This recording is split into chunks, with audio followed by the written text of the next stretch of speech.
Assalamu alaikum. Welcome to the first episode. Am I supposed to say, or no? You're my guest. I'm your guest. Relax. Welcome to the first episode of Salaam San Francisco. I am your host, Shaban Halim, and I'm joined by my esteemed colleague, Majeed Thaika. Thank you for the introduction. Today we have a exciting show for y'all planned, but first, Majeed, how is your Ramadan going? We are on the 21st night coming up. How's it been so far? Coming up on the last 10 nights. It has been another one for the books. I have thoroughly enjoyed my Ramadan experience. Very intentional. How's yours going, Shaban? Going well, alhamdulillah. Just working hard during Ramadan is always a bit of a struggle. Working hard, or working out? Hopefully both, but I've been a little lazy on the working out. I'm sure the viewers agree that, finding the post-iftar, pre-iftar, pre-sahur, post-sahur. When do you fall on that? I want to hear your takes. What's the optimal time that you go into your workouts? I'd say, in my opinion, the best time is post-iftar. You eat a big dinner, chug a lot of water, hit a big lift. That's the big three right there. But then, do you subscribe to the electrolyte hack that's been going around for sahur? It's been going crazy in social media these days. Everyone's been having electrolyte water. Oh yeah, the liquid IV. Liquid IV. Yeah, I use that in sahur for trying to stay hydrated during the day, but for working out, man, no. I don't know if that's necessary. Okay, no, I subscribe to your vision. I myself go pre-iftar, so I don't lift weights, but I play more tennis. Okay. I haven't had any time for soccer, but we'll get there. Okay, we'll get there, inshallah. Yeah. Playing tennis, you playing with other Muslims, or you just being non-Muslims fasted, just cooking them? Oh no, I was a bit rusty, but no, it's just the Muslims. We started up actually first tennis session right by Lake Merritt, beautiful setting. But I do miss those days when I was a child in the streets of Thailand. We would play soccer under the bridge. Back in the good old days. You don't get anything like that. No pickup soccer under the bridge in hard concrete with making your best friend. Those were the days. Come on, man, we're in the big city. I've seen plenty of bridges. You can definitely get something going. The bridges aren't conducive to soccer games, unfortunately. Yeah, you're right. I guess people kind of live there, right? Yeah. You don't want to play soccer in their home. Unfortunate. How's your sleep schedule been? Sleep schedule been pretty whack, but so I've been whack. Okay. I've been trying to get to. So I've been doing Isha and Fajr at the mosque. Okay. That is tough, especially if I try to go back to sleep after Fajr. Okay. Right? So I usually wake up to 50 messages from work and some fire going off. So it's it keeps things interesting. Okay, so just to be clear, you do Fajr and you go back to sleep. I do go back to sleep. What time do we wake up where we're getting these 50 messages? I hope my boss isn't hearing this, but sometimes 11:30. Wow. It gets pretty bad. But is your company hiring, by the way? 11:30? MashaAllah. I know I was on call last week, so it was a struggle. You know what? Strong code. Nothing breaks, no pings. You're good. I don't know about that. It was a rough week, but okay. Very good. Alhamdulillah. What about how's the social? So Majeed, you've been in the Bay for a while now. Yeah, I'm a seasoned veteran at this point. And everyone in San Francisco knows who this guy is. So I'm sure you've been going to a lot of iftars, sahurs, qiyams. How's the iftar scene in SF? Is it strong this year, or is on the decline, ascent? How are we looking at the trends? It's thriving. I think this year the production value has gone up. Production value. I think each year there's one iftar that defines that year. So a couple years ago, I don't want to toot my own horn. Yeah. But we threw the biggest iftar potluck ever in the rooftop. We had 200 plus people. Wow. On the rooftop. My brother led the tarawih there. His son led a katira. It was, and it went on to Fajr. That was crazy. I think that was that was right out of COVID energy we got. Last year was we had the shotgun iftars really taking off, I think. Okay. Weekly, staple of San Francisco. This year, there was my friend Hea. She and Maheen and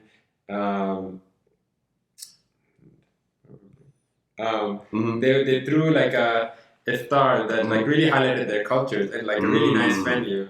And Chai and Vibes is always there, and they put on some things, which is pretty cool. Nice. Okay. Also, Hey and Maheen, if you're watching, thank you for the invite. I'm glad I got to miss the iftar of the year, so appreciate it. Thank you. So the thing is, I think you needed to be Iranian or Syrian. So if you're 23andMe, did it show up any of those things? Oh, okay. But your DNA results came back. Oh, I have every race in the Muslim Ummah covered. I see. I was also interested to hear that you were 1% Caucasian. I am 1% Iranian from the Caucasus region. Oh. So that's why Saba, shout out Saba. That's why her iftar I was able to go to. They did it with Maheen and Hea too. I see. So I need to get my DNA tested first before I can go to this iftar. You have to show it at the door. Yes. I see. You know what? Inshallah, next year I'll get my papers in order. If you're from Karachi, I think they'll let you in too. My mom's from Lahore, unfortunately. Ooh. Yeah, I don't know. And this is why you're invited. You know what? I understand. It's okay. Okay. I didn't want to bring up something. I saw that you have a Zillow tab open. Are you in the market to buy a house? Whoa. Slow down, Majeed. But I am in the market to buy a house. Ooh, laying down roots in San Francisco. I'm thinking about it, yeah. I think it's time to invest in some property. But one of the things that I always hear though is, especially at the Lighthouse Masjid, that all forms of interest are haram. So that includes mortgages, apparently education loans. So as a young Muslim in America, I'm having this crisis where, do I take out a mortgage or do I somehow generate $1.2 million and just buy a home? What are your thoughts on that, Majeed? So there's actually a way out. Okay. There are some scholars. Again, you might want to check with your specific madhab. You're the only scholar that I need to listen to. I cite you in everything. I'll give you any fatwa you need. Okay. But there is a fatwa where your first home, where you're actually living, it's not for investment purpose. When you have your second home, that's more like not a need, it's a want. So your first home, there is a bit of leeway with the interest things there, but you might want to check. And it's always better to have lower, and you might want to look into halal financing. But, if for the first home, you might not be too hard pressed to be fully interest free. Okay. So you're saying there's hope. I can. Okay. But before that, there is one thing that when I walked into your apartment. Yeah. There's something that I noticed on your counter. Okay. Or how did you manage to kill a self-watering plant? Oh. That's I'm not sure you're ready for a house, my guy. You know what? There's a lot of moving pieces there. It's a very complicated piece of machinery. The self-watering is not as advertised, everyone. You still have to put water in the machine. Who would have thought? Who would have thunk it? But no, inshallah, yes. The house will hopefully come soon. Inshallah. The last 10 nights, right time to make it dua. Exactly. I do want my own space to throw more parties and hopefully make the iftar of the year list. Yes, next year Shaban would be the iftar of the year. I'm hoping, dude. I'm hoping. This year I wasn't able to throw one. I have roommates. It's hard to get but my own house, inshallah. We'll make it happen. What are your favorite neighborhoods in San Francisco? Favorite neighborhoods? That's a tough one. That's a tough one. Right now, or are you looking to go outside San Francisco? I think I want to stay in the city. I'm not a big fan of South Bay. Oakland can't tempt you with that? I'm trying to stay alive. I don't own too many bulletproof vests. I don't have good glass insurance on my car. I can only get 1 or 2 window glass per month. So Oakland's, you know. Let me put you on. I have $100 deductible for my car insurance, like for my window getting smashed. So you know, at most I'll pay $100 out of pocket. Okay, so like if I budget in 3 smashes a week, or 300 a week, you know, 1,200 a month, not bad. Yeah, it's not too bad. Not too bad. Yeah, I mean, I don't know, dude. It's like an extra rent. We'll see, inshallah. But yeah, I think so. We had a lot of iftars this year. I think the big thing that I saw for the first time ever was Suhoor Fest. Suhoor Fest. I heard about that. I think this is like a trend that's like all over the country. There's some in Dallas, LA, SF. We actually had one in SF at Saba. Oh. The Shia Association in the Bay Area. Oh, I heard of this. Yeah. I personally have not been keeping track of these Suhoor Fest. What have you heard online about these? Oh man, online. I mean, they I think relatively compared to the one I went to, some of the other ones are like way bigger. Like there's one in Atlanta that had like thousands of people allegedly. Oh. And I'm sure like these Suhoor Fests are like very well run and it's only positive things, right? Well run. Okay. In my opinion, no hate to Saba, no hate to anyone who organizes events. I think it's just a nature of the event. The lines were heinous. Heinous is the only word I can use to describe. I'm talking an hour and a half to get anything. Hour and a half. This is in the morning. You're hungry. The Suhoor Fest I went to, it was raining. So you're standing out in the rain. The food, extremely expensive. Oof. Like $20, $25 per little plate of food. Was it going to a good cause? No. Oh, no. It was going to paying for... Well, you know what? Maybe these restaurants do good things with the... I have no idea. But anyways, expensive. Portions were kind of small. It's a food truck. Lines were insane. I personally wouldn't recommend. Oh, okay. It's a good place to hang out with your friends. If you look at it purely as like a social gathering, you just hang out, versus, oh, I'm going to go and try all the food. Maybe. How do you improve Suhoor Fest? How do I improve? Okay, one. Again, disclaimer. I'm not a restaurant owner. I'm not a food truck guru. So this is off the dome here. But we love the Mr. Dome. You need a preset menu at your food truck, okay? 3 items. 3 items. And you need to have it ready to go. Okay? What would your food truck have? My food truck? Your food truck. Again, I'm not a food expert, but something simple. Chicken and rice, lamb and rice, basically like a halal cart. Something like that. Or like if you're like, there are a lot of like halal ribs, halal burgers. You can have preset burgers. You got like a cheeseburger, a double patty melt burger, maybe like a turkey bacon. Anyways, something preset. Someone comes up, they order, hand them their food, they go. You got an assembly line in the back constantly making. Get these lines moving, man. No one wants to sit there for an hour and a half. Get to the front. Get, in my opinion, a mid-bacon bacon burger. Eat it, $25, and be like, wow, that was fantastic. I can't wait to wait in line for an hour and a half to try the halal tacos. In the restaurant's defense, they don't get their usual restaurant setup. So do you think they should invest in like a food truck? I think they need to increase this, however they do it, increase the lines, or no, decrease the line speed, and just get it moving, and drop those prices. But so you're saying the food mid, prices not great, they made you wait long, but you said the redeeming quality was the social scene. It was the social scene. I'm curious, what did you see in the social scene? So it was just a really good time. I saw a lot of people that I hadn't seen in a while. Okay. A lot of my Shia friends, they haven't been coming to a lot of the Sunni Masjid, post-Maghrib activities. However that looks. So it's nice to see them at the Shia Masjid. This is probably the first time I saw them all Ramadan, so that was really nice. Made some new friends. A lot of people drove. So this was in San Jose, and we're in San Francisco right now, of course. So people came from East Bay, South Bay, San Francisco. So it's good seeing everyone there.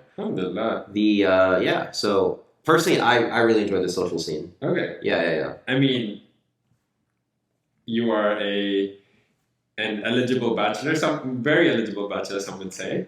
Oh wow! Very handsome and like prime real estate market. We're going this direction. I see. Okay. Yeah, and so I wanted to, I've heard a lot of things about Suhoor Fest. Oh, okay. I heard about. I don't know. I've seen some like random TikToks popping up about. You know what? It's actually funny you mentioned that. That's really funny. So you're absolutely right. As soon as I went to Suhoor Fest, I don't know, these algorithms, they listen to you, they track your GPS or something. I started getting these wild TikToks, man. Like my feed was a bunch of people just Suhoor Fest shaming me. Oh. One guy's like, Astaghfirullah. Every Muslim who went to Suhoor Fest, shame on you. I saw one TikTok where the guy was like free mixing, wearing makeup, Ooh. listening to music, talking with people. He's like, all of our sins are connected. Your sins here affect the women in Gaza who are getting assaulted by the Israeli army. That's wild. Yes. Who let this man cook? Not only did he cook, the comments were all agreeing with him. He That's had crazy. so many stitches, but yeah, this is a very either it's a loud minority or there are a lot of Muslims that have very aggressive opinions on this type of stuff. I think like colloquially that's referred to as the Halal Police, right? The Halal Police. The Halal Police. Oh. I'm sure everyone at home has experienced the Halal Police. The Halal Police. Oh, Shaban, Yeah. I know you got your fair share of your Halal Police. I do. So I guess for Majeed, why don't you go ahead and define the term Halal Police? Okay, Halal Police, guys. If you haven't encountered it, if you've been living under a rock, you are a good, well-intentioned Muslim young layman. Mm-hmm. Post any video online. Okay. You're a hijabi. They'll be like, your neck is showing, sister. Your hair is showing. They'll like quote random hadith without even looking introspectively first. I really hate that culture. You hate that culture? I hate that culture. Okay, so you, Majeed, are not a fan of the Halal Police. I am not a fan of the Halal Police. Okay, fair enough. Have you ever been the victim of Halal policing? Let's see. I have posted my fair share of risque photos? Risque, not photos. Okay. There's some TikToks out there that's like a bit more, liberal, some would say. More liberal. But I've never been Halal Police because it's always been private TikTok, so I've been safe. Define liberal. Pants on, pants off. What are we? Oh no, fully. Shirts on. What are we Come talking on, come on. We're doing it's some TikTok trends. That's all I'm saying. Okay. Like some TikTok trends. Some. I don't know. Back in the day, what were some of the like early songs that we used to get? Oh, we had the Renegade. Oh yes, that. I love the Renegade. Oh yeah. I am a renegade. Some would say. I can see that. Yeah. Okay, so you haven't had too many experiences with the whole. You're more an observer of the trend from the outside. I don't have a TikTok, so I don't get Halal Police. Okay. Personally, but have you? I do actually have a funny story in San Francisco actually. Oh, this is not from TikTok. This is from real life actually. Ooh. So there's a very well-known masjid in the Bay Area that in San Francisco. This is probably my first month or so in San Francisco. So I go to this masjid for Jummah. Okay. I'm wearing normal clothes. I'm wearing a sweatshirt and I'm wearing some Lululemon joggers. Ooh. So I do my namaz. And right after the Jummah prayer, I'm hanging around, I pray my 2 rakat sunnah, and then the imam says, brothers, hang on for a second, I have an announcement to make. And the guy looks right at me. Out of everyone in this crowd, he looks out of everyone, how many people are we talking about We're here? talking 80, 90 people. 80, 90, and he looks directly at me. And he's like, brothers, some of the older brothers are complaining that the younger brothers are wearing tight pants and clothing, and it's distracting them during the prayer. The whole time I'm just thinking, people are staring at my legs and my butt during the prayer. Like, I would never admit that to the imam. That's crazy. Even if I was getting distracted, I would keep that to myself. That's actually wild. Yeah, he looks right at me. I never wear those joggers again to the masjid, man. They're regular joggers. Usually people try to compete to go to the first row. Yeah. I feel like people are competing to go behind your row. What's going on here? I've never had this happen before. They're just regular joggers, man. Maybe you should lay off of the squatting. I don't know, man. Yeah, you should tempt the Muslim brother. I was self-conscious for months after that. I don't know what these Muslim brothers are looking at, man. I don't know what's going on in San Francisco, but... And so for the viewers watching, what may these pants be? Maybe maybe husbands want to give this to their wives. Oh yeah. So what you can do? No, for themselves. For themselves. To show, to like, you know. Yeah. Of course. Post Ramadan. Post Ramadan. You're gonna get the ABC joggers from Lululemon. Ooh, what does ABC stand for? Oh, wouldn't you like to know? I would. ABC stands for anti-ball crushing.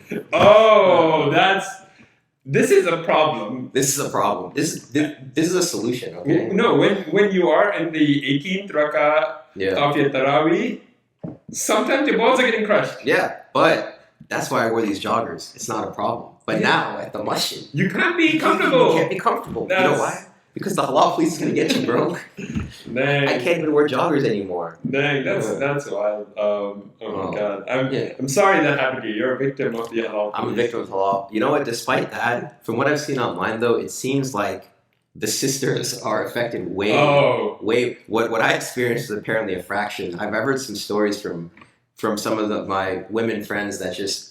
They wear a hijab, they get in trouble. They wear makeup, they get just no matter what they do. No matter what. Yeah. I mean, what are you supposed to do as a Muslim social media influencer?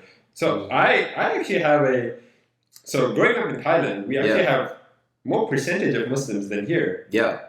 Growing up, I didn't see that many hijabis in Thailand. Okay. But recently, I went back. And a lot of people started wearing hijab. And like I feel like that is in large part due to like the rise of the hijabi social media influencer. Because they get to see them. They can be like, oh, we can be modest and dress well. Like we didn't have to choose. That's a good point. Yeah. So I'm like, you know, I feel like it's doing more good than harm. But like, this Halal Police are not letting it. Like, you know, I think they're pulling us back. I agree. No, I agree 100%. I was watching this one podcast, and I love this brand of podcast. I love watching Muslim men just talk about the state of the ummah. Anyways, exactly what we're doing, right? I was watching this one podcast, and this brother comes on, and he's like, "Brothers, we need to talk about one of the most pressing issues in the Muslim community, the sisters." And then he immediately started talking about wearing jackets over abayas. Oh my God, where do you stand on it? Jackets over abayas? Well, this is pretty. Wait, what's the issue with jackets over abayas? Sisters are cold. Yeah, well, apparently, okay. Putting a jacket over an abaya adds more figure to your body, but which the abaya is designed to mask, I guess. Okay. Yeah, and the jacket is just putting it back, so you're just asking for attention while trying to look modest. Apparently. So they want the sisters to like shiver in the cold. Effectively, yes. Effectively, okay. Yeah. That's crazy. So more layers is bad. Yes, more layers is bad in this case. That's crazy. That's what I'm saying, though. So anyways, I see stuff like this, and I'm just like, this is halal policing to a different level. It is crazy. And what do these guys gain from halal policing? That's a good question. I think there's a lot of, switch gears to be serious for a second, I think there's a lot of toxic masculinity in Muslim culture right now, like a disturbing amount.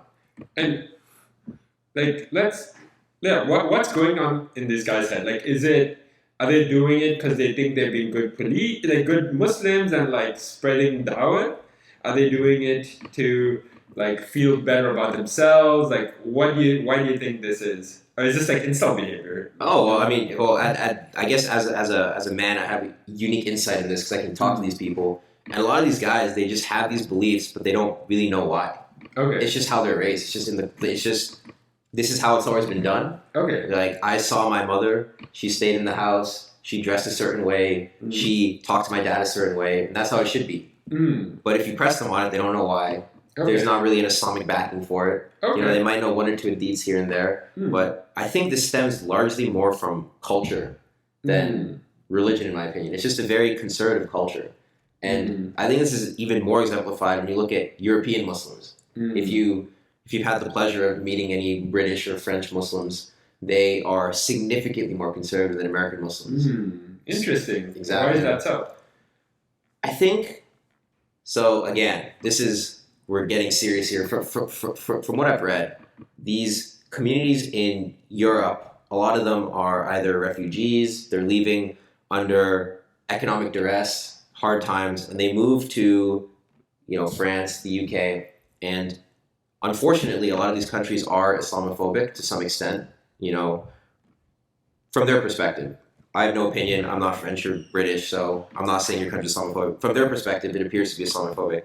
And what happens is when you have this Muslim community that feels oppressed, they double down on their culture. They're like, oh, this is liberalism trying to take over Islam, our conservatism. So they'll double down and they'll become even more conservative. And that's kind of a toxic cycle that just feeds into itself. And you have really weird outcomes. And Muslim Europeans have very conservative opinions. Versus in the US, we don't have that problem. Muslims are extremely wealthy. Desis. But I think Pakistanis are actually the richest demographic, or Indians in America. So yeah, the Desis are really up there. Yeah, they're on top. Yeah, so we have money here. We're, alhamdulillah, not as oppressed as in Europe, allegedly. Again, not my opinion. This is stuff I've heard. So yeah, I think a lot of the conservatism in Europe is a lot stronger here for a variety of reasons. But luckily, yeah. So halal policing, what I've seen, is on steroids, coming from these Muslim British podcasts, Muslim French podcasts. So yeah. Okay, interesting. So I've always subscribed to, you hold yourself to a high standard and make 1,000 excuses for your brothers and sisters. Yeah. But I've also, what do you have to say for people who might be like, oh, if they're public figures, then they're opening themselves up to that public domain of and being an example to people. So that's why they are feeling like they need to police them. But do you think it's an effective way? Clearly, we clearly know that halal policing isn't effective or helping anyone. So what would be the right way to handle this? That's a very good question. So, in my opinion, I think halal policing is very ineffective. I think shaming people is generally, it's effective. It's effective to some degree, as in you can scare people into behaving a certain way, and I believe you have entire cultures built on that. Like the Islamic Republic of Iran, they have a culture. My understanding is a fear. They have morality police is going around. If a woman's not wearing a hijab, they'll harass her. They'll find her. There's actually a case where I forgot her name, Masa something, Amini maybe. I've totally made that name up. Where she was arrested by the morality police, put in the back of a prison van, and she died on the way to the jail. And they were protesting about it. Yeah. So shaming, in my opinion, is not a good solution to the problem. Again, this is just my thoughts. Is it a problem in the first case? Yes, 100%. As in, no, not the shaming. Shaming is not you said shaming is not a good solution to the problem. Yeah. What is the problem in this case, just to define it? If it's a problem. I see. So, in my opinion, this is not a problem. The perceived problem is you have a bunch of Muslims, self-proclaimed Muslims, again, no judgment, that are behaving in a way that's not congruent with what mainstream Islam is. And you want what's best for your brothers and sisters, right? You want them to be as close to Allah as possible and be as practicing Muslim as possible. And there are ways to maybe point people in that direction. And again, I'm not against trying to help people out, but shaming is not the answer. So I think there's more positive ways to help people. And if you're interested in helping people become better Muslims, there's more wholesome ways to do that. I wholeheartedly agree. Yeah. I have seen, I think one reason why I love, Oakland, there's a mosque there that I frequent, that a lot of reverts come there. And mashallah, every week, 3 people take shahada, every Jummah, and every day, during this Ramadan, someone seems to be taking shahada. A couple days ago, a whole family took shahada, a dad and the 2 kids, old kids, this was that's a great outing, you go out with your family, you come back as Muslims, that's great. I love it. But one thing with interacting with all these Muslims, especially those who got inspired, and these are if you think about it, it's during the time of the Prophet, a lot of people were coming into the religion. Okay. A lot of things, like if I ask them like what inspired them, it's like the example of others is a lot of things. Like they see the calmness, they see the like certainty, they see the nur emanating from like their fellow Muslims, and then that's what hooks them in. And you know, even like in like the Prophet Prophet's life, if you see, the first many years was not focused on like wearing a hijab or like wearing this. Like that actually came much later. Yeah, and to be clear, at least from what I understand, that's not the point of Islam. Islam is not just a bunch of do this, do that, do that, do this. It's who you are, your character, your lifestyle. It's way more than these like rules that people just you have to focus on like your relationship with God and like being a good person. Like ask yourself, are you being a good person? Do people like being around you? Are you like you know, being a good influence on the people around you, and like people want to spend time with you? And then like don't blame others. Like it's not like they're not, you know, obviously there are some things where like people might be racist or like whatever. Yeah. But outside that, like if you are like, you know, people have their own insecurities and whatnot, but like if you make yourself like and be a good ambassador to Islam, like people want to spend more time with you. Of course, yeah. And like all the rules, all the like fake rules, like they came afterwards once their heart was ready for it. Yeah. That's actually a good segue. I have a question for you. Ooh, okay. So we want to make Islam cool, hip, you know. Vibes, man. We want the kids to join, exactly, vibes. How do you feel when popular figures like Brother Andrew Tate can convert to Islam? Mashallah. You know, mashallah. Some of these guys have some very negative baggage coming with them, very egregious past. How do you feel when they convert to Islam and the brand of Islam is now associated with, you know, people like I'm gonna use Andrew Tate as an example. Andrew Tate as an example, and now other people see Andrew Tate. They're like, "Damn, that guy's Muslim. I knew I didn't like those guys." Like, so with Andrew Tate, for example, I think there's a lot of like baggage that he came with. Yeah, and again, like not to say what's in his heart. Like, inshallah, may Allah guide us all. But the thing is, like, you have to focus on the good role models and the good examples. Yeah. And you know, there are always going to be problematic people. Yeah. But that's not a flaw with Islam. That's a flaw with the Muslims. Like, exactly. Yeah. The Muslim PR group is just very lacking, in my opinion. Yeah. Islam is perfect. The Muslims, like the people, are the flaw. Yeah. So we have to get to a point where we have those like good role models. Like I would argue, like Khabib is a good role model. I think Khabib. Did you see his wedding photos, by the way? I have not. It's very. Not that he's a bad role model, but if you look at this at home, look up Khabib wedding photos, wife, or something along those lines. His wife is wearing a full like 360 curve. I don't think anyone's seen her face. I mean, if you ask her and she doesn't want to reveal her identity, props to her. I'm saying, you know, role models like, you know, we had Muhammad Ali in the past, Malcolm X. Yeah. You know, in American press. I'm specifically talking about American press. And like, I think you get those role models today with like, maybe, I don't know if Khabib is considered American, but then you have like people like maybe Jaylen Brown.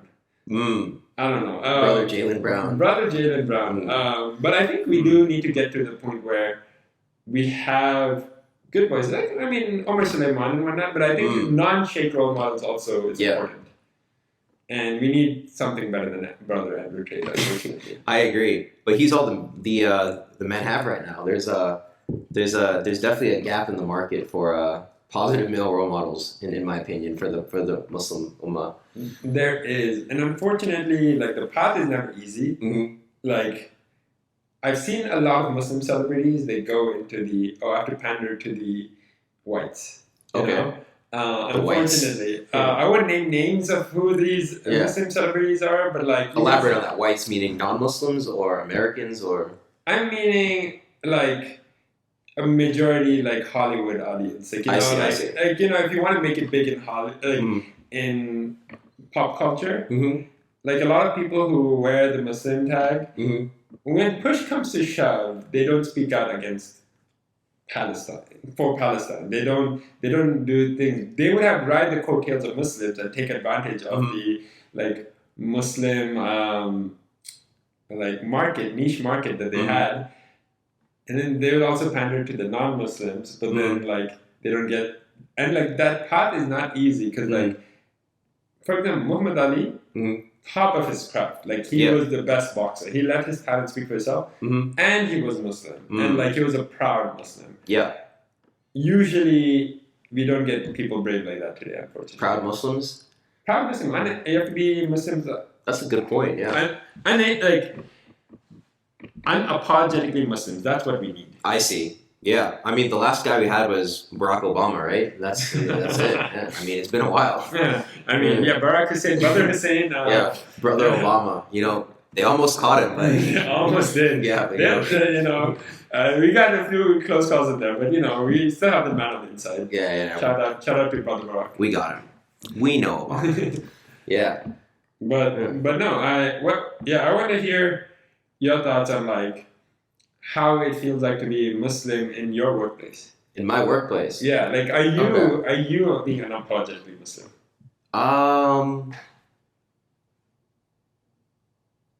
That's a good question. In my workplace, if anyone asks, I'm Muslim. I'll pray in the office. I have no issues finding a corner and Yeah, how do you do that? Like, how is the strat? Like, let's say strat. Let's say a new like a Muslim, young Muslims entering the workforce. Yeah. How do you navigate it? I think depending on your company, in my experience, religion hasn't been too big of a problem at my workplace. The only thing I can think of is when I first joined my current company, it was during Ramadan, and we had like a welcome lunch, but I was fasting.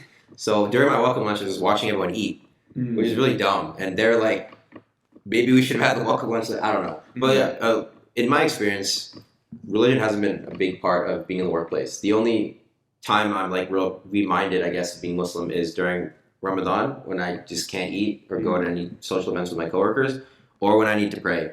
In which case, I just find a corner, I pray. Maybe someone will walk by, they'll look at me and be like, "Oh, what the hell is that?" But most of the time, I feel like most people are pretty respectful, at least in the Bay Area. I think so too. Yeah. I think that's what I noticed. Like actually you come to the Bay Area, you have people who have all the time, all the money, like all the like knowledge, whatever, like in like academic knowledge, and they're still like not happy. Yeah. And a lot of them are like, like I see them like, they go on alcohol cleanses. They like start intermittent fasting. They like meditate. I'm like, bro, you're just trying to like you're going around. Islam. You're basically Muslim at this point. Yeah. Just say the Shahada, like so some girls like, I think I'm going to try covering my hair as part of like a hair cleanse or something. Yeah, I mean, I don't know, man. In the fashion week, I've seen some people wear hijabs. I'm like, like. In Paris, like when you outlaw hijab, I'm like, that's crazy. But so my thing is, if a young Muslim is listening, I would say the first thing you do, again, like I think we have been very privileged in like being in a very accepting like thing where like they give us time. Yeah, I would say don't be afraid to ask. If you ask and then they say no, that's not on you at that point. What about people that are afraid of reprisal from their boss? For example, can I leave early on Friday to go to Jummah? And their boss might take that as a sign of, this person's lazy, et cetera, et cetera. So I think, again, like each to their own. Yeah. But never be afraid to ask. I see. If you ask and then you turn down, that's not on you anymore. Mm-hmm. That's on, like, in that case, you're under oppression. Otherwise, if you never ask, you never know what they will say. And so, I mean, and some people might be like, oh, I have rights and certain rights and whatnot. Like, if people get to go to smoke breaks, like, you should be allowed to pray and whatnot. Right. That's something you can look into. But I would say sometimes you'd be surprised with how understanding people might be. Agreed. And like that's something I didn't see, because like in academia, I would see like, you get lots of atheists. Yeah. And you're almost like lulled into the sense of like, oh, if you're an atheist, you're smarter. Yeah. But like, you met some dumb atheists in your day. I met some dumb atheists, met some smart Muslims. Yes, for sure. Yeah. But also, yeah, like a lot of people are like very open to that, and like, it might be like a chance to do dawat, like people ask about dawat at the workplace. Yeah, people take those guys. People have asked about like, oh, why do you do this? Why do you do that? The funny thing is, it's the most uncomfortable. I feel like, so for context, I work at there's a lot of Muslims in my workplace, which is nice. But the most like conscious I feel is not when the non-Muslims ask me. So when the non-Muslims ask me something, and other Muslims are around who may not be practicing that thing. What's an example? So, for example, halal food. Okay. I specifically eat zabiha. Okay. And so, when I'm going to a work lunch, I'll be like, oh, I won't eat the pork. Like, I won't eat the pork, obviously, but then I won't also eat maybe the chicken or the beef unless it's certified. Okay. And then they ask me point blank, they're like, so, why don't you eat pork or beef? And they are okay. Oh, no. So you're like... These guys are getting outed. Yeah, so you're like, how do you navigate it? Well, you see, I'm just a better Muslim than this guy. Right so see, that's what you want to do. So you're like, oh, like, you kind of, the way I approach it is like, Islam is choose your difficulty. There's things that you do. There's things that people go stricter on some things. There's people that go lighter on some things. And that's totally fine. Like, at the end of the day. And then I did, like, after having said that, like, sometimes when I get a chance, when I see my, like, non-Muslim coworker one-on-one, I'm like, oh, by the way, I'm perfectly fine you asking me these questions, but maybe next time don't like be like, why do you do this? And they don't do that. Like, as in, for me, I don't want to put them into an awkward position. I see. That's very reasonable, yeah. Yeah, but I would say, like, alhamdulillah, like, I have been getting more and more intentional. Like, I say it more out loud, like, oh, I'm going to go and pray. Like, back in college, I would be like, oh, I'm going to the bathroom, and then I'd pray. Like, I don't know, I was, for some reason, ashamed. Like, again, the atheist thing, I would feel some sort of way. But, like, alhamdulillah, I've grown out of that. And, nice. And, like, when I've said I'm going to pray, like, quite a few times, like, people come join me. Yeah. Like, we do Jamaat together. Even my non-Muslim friend, like, one of them, like, when I was praying, they just, like, sit there and meditate. They just sit there in silence. They just, like, like, clear their head. Like, so, alhamdulillah, like, you could you slowly do dawah in the workplace. You heard it here first, folks. Dawah in the workplace. Don't tell HR. Yeah. I mean, we Sharia law implemented one company at a time. Sharia law is coming to LinkedIn. All right. to a company near you. All right. Let's switch gears a little bit. I wanna learn more about you, Majeed. Oh. So, as many of you know, Majeed was, up until very recently, the most eligible bachelor in the Bay. I don't Before I even met this guy, okay? I hadn't met this guy. He was in Thailand when I first went to the Bay. I heard so many stories of how handsome, how smart, how intelligent, how, if I was looking, I would totally go for Majeed. Astaghfirullah. I've heard this a non-negligible amount of times. Astaghfirullah. However, unfortunately for the women of the world, Majeed is now engaged. Congratulations. I am engaged. Let me address his rumors. You can see my face. What he's saying is objectively untrue. True. This is stuff I've heard. Why would I lie during Ramadan? Yeah, look at that guy. Look at that handsome face and look at this. So, all right, relax.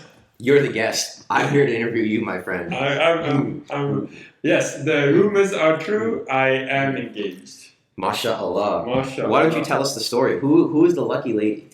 Because you went down a very non-conventional path, from what I understand. As in, your wife is from a different country. My wife is from a different country, or from the same country. that I am from. My parents are from. So, how did you two meet? How did we meet? So my dad and her dad are actually friends. Okay. But I had never known of her until, we met. And like... okay. So her dad and my dad thought it was a good idea for us to meet. Just listening to like what we're looking for in a partner. Do you mind quickly, what was the thing that you guys, that your parents used to say, all right, Majeed and this woman would be a good match? What was the thing you think they were going off of there? I think it's in terms of like our views on things. Okay. I generally have more liberal views and like care about like, again, like, let's not overhype this, but like, I want to like give back to the community a lot. I like care a lot about education. I see. Okay, fair enough. Yeah. Okay, so your parents have these criteria. They're like, my daughter thinks this, my son thinks this. Let's introduce them. They would be good for each other, and we know the families. And my response to that was absolutely not. Absolutely not. Absolutely not. Why not? One, long distance. Long distance. Not a fan. Huge distance. Like the most distance you can do. Yeah. 12 hours. Yeah. From San Francisco to Chennai, India. Have you had a negative experience with the long distance thing in the past, or you're just... I have. Okay. And you're not interested, and you were not interested in repeating it. I was not interested in repeating it. I see. Okay. And also, I was maybe of the opinion that to get to know my spouse in like the setting, like long distance is just too much of a stress, especially that long distance. Yeah. That early on, especially if you don't have a base to begin with. Exactly. In person. Okay. So you said no. I'm not interested. I was like, absolutely not. Absolutely not. Okay. They were a bit persistent. Okay. And they said, come to, you can go see her in person and then decide. Like, you don't need to commit to anything until you see it. Like, there's no pressure. Yeah. I'm like, still no. Still no. Had you seen a picture of her at this point yet? No. No. Okay. So you're flying blind completely. I didn't see a picture of her until I saw her in person. Whoa. Okay. Very, very unconventional. But, I am very... Lots of unconventional. Okay, but, sorry, please continue. No worries. So I was going to go to Thailand to visit my parents. Okay. She lives in India. So I said, I'm not going to go to India to see her. Okay. And they pulled an Uno reverse card on me. They were like, what if she comes to Thailand? Okay. Her whole family will do a vacation to Thailand. Okay. They were thinking of doing a vacation anyway. Yeah. What if they come, maybe see, and like if you don't click, you don't click. Yeah, pretty low stakes. Okay. Low stakes. She came to Thailand. Yeah. And we clicked. You clicked. We clicked. Were they sparks? Did you feel a connection almost immediately, or do you think that's more of a movie thing? It's not real life. So, I would say it wasn't like. So when do you say sparks? Like when you say sparks, do you mean when you first saw each other? No. Okay. Not like, oh, I saw her. She was that pretty girl across the street. Like you heard the violins in the background. Yeah. Okay. But not because she isn't beautiful. She is very beautiful. Okay. But it was more so that like I don't catch feelings until I talk to people and see what's there. And when we talked, we like start talking.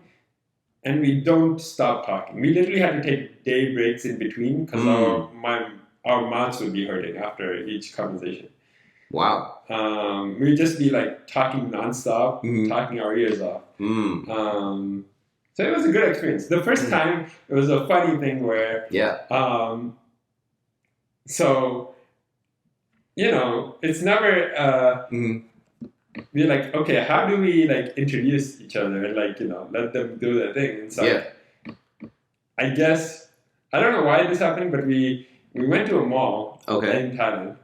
And this is pre-boycott. You and this girl. Me and my family. I went with my family to the mall. Okay. She came with her family. Okay. And this is pre-boycott, so I don't... But the meeting place was Starbucks. So it was pre. Astaghfirullah. Astaghfirullah. This marriage is starting on shaky terms. I don't know about this one, guy. Anyway, I'm totally kidding. Anyways, please continue.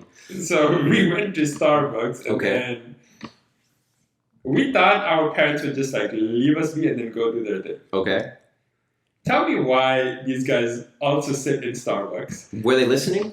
No, so we got the coffee, and they just wanted coffee too, I guess. Yeah. We got it, and then we went outside. There's a really nice balcony and a river view and whatnot. So we went there to talk. Mm-hmm. But they were watching.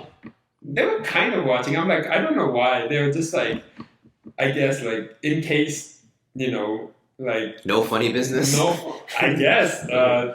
But, yeah, no. And then the rest is history. We just kept talking. We talked every now and then. And I think we went into we were very intentional about it. Okay. We went into very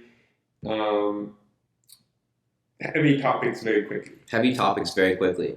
Okay. Yes. So I would, again, like, this is not something I would recommend for everyone. Mm-hmm. I would say probably the best is to get like a balance of like, you know, lighter things and kind of like feeling out the vibe mixed with the heavier things. But I think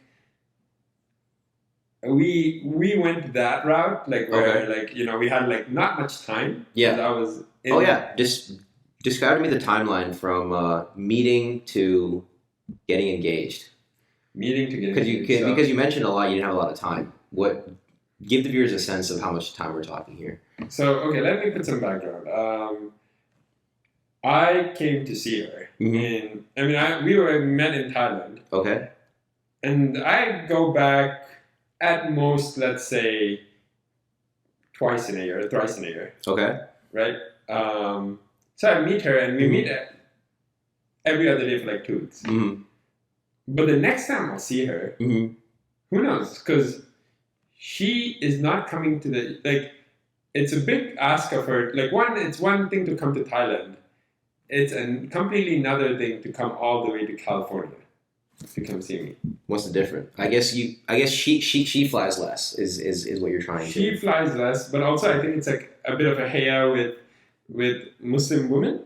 I see. You don't like, maybe it's also a cultural thing where you don't want the unmarried like thing to go all the way there, you know. Again, this is like, I see. We wanted to do it very halal, so nothing, no hiding from parents. Like, they knew from the get-go, obviously.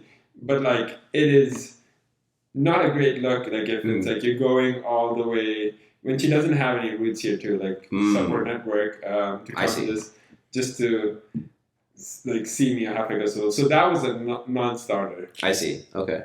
And I understood that completely. So it was more like, it was me visiting. I see. And how many times can I visit or like whatever. So we were very intentional about that and like being like, okay, we need to like decide whether we want to continue talking by the end of this Thailand trip. Okay.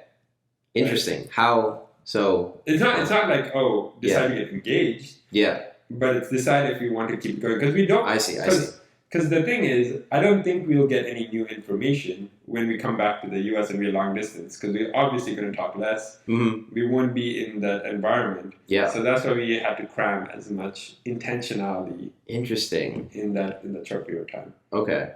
So yeah, this was last summer. Last summer. Okay. And then 6 months we were long distance. I think when the October 7th attacks happened, I think we were both like pretty. Just like not distracted. So we didn't actually talk for a bit, but not because of anything else. It was more like I didn't want to. Those things I was involved in here, like going to the city council and whatnot, that I didn't want to like. It was like almost a daily thing. Yeah.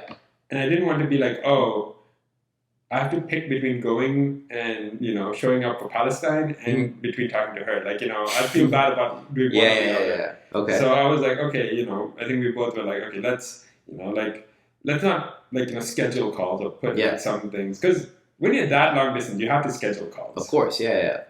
Because it's very hard to be like when you're sleeping, she's awake. When she's awake, she's asleep. Exactly. So yeah, we were just long distance, but we were always on the same page. Like, and then when I went back to India, this thing, we were, again, every other day we were talking. And then, I don't know, we were just like, I okay. think it's going well. Like, there's literally nothing else that... So you went back to India? I went back to India. Okay. So this is session 2 when you've gone back? Session 2 when I've gone back. We talk every other day. We're intentional. We clear up a lot of things. Mm-hmm. I ask questions. So, like, I think the main things are, like, you'll always have doubts. Like, so, you know, whatever.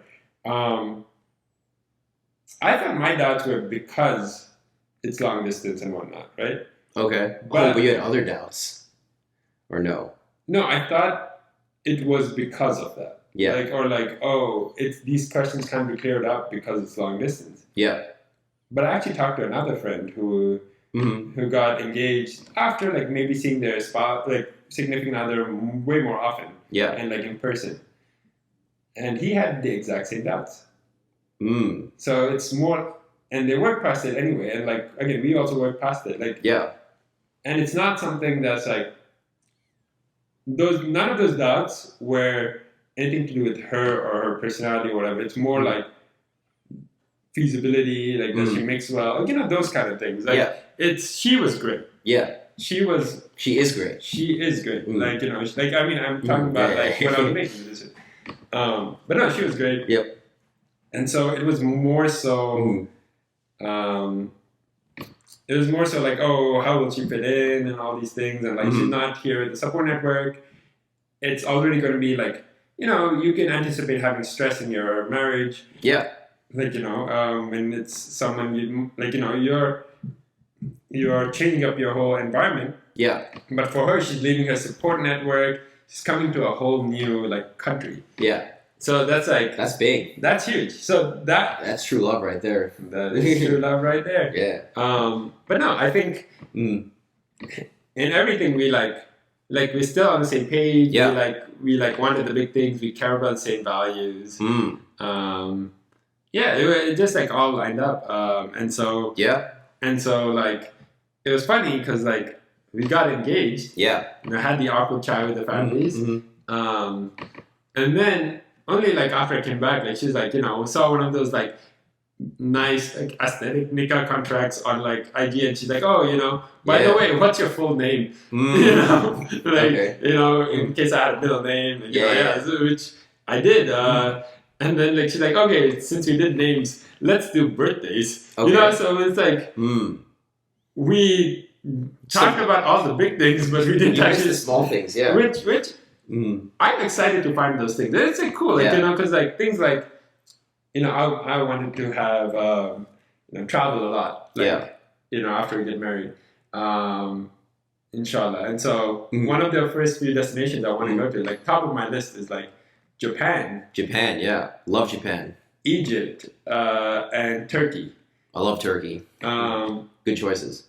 Those are what I wanted. And, like, without me influencing her, I wanted to be like, oh, where do you want to go for honeymoon? And her first choice, without me, like, saying anything, was Japan. And her second choice was Turkey.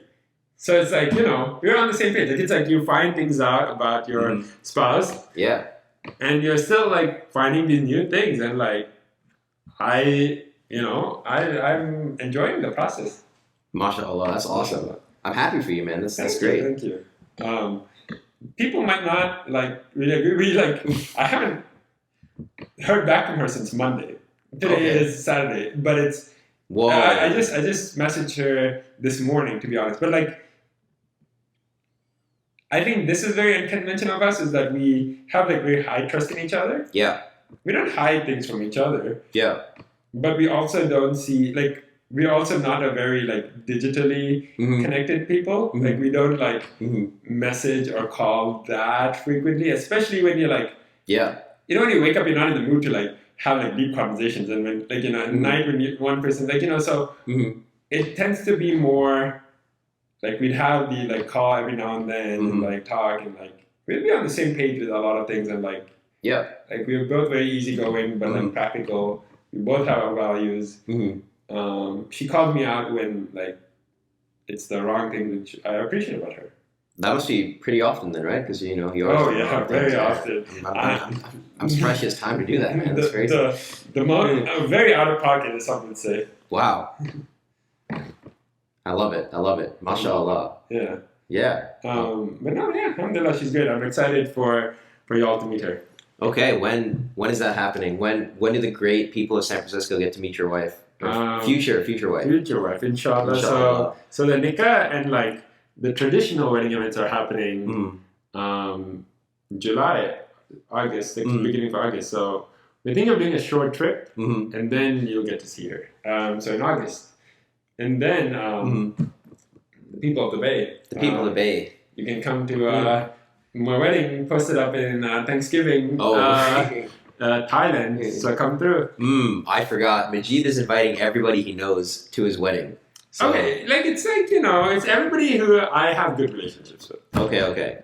But that's pretty much everyone, right? Pretty much everyone. Right, do you have a lot of ops in the Bay?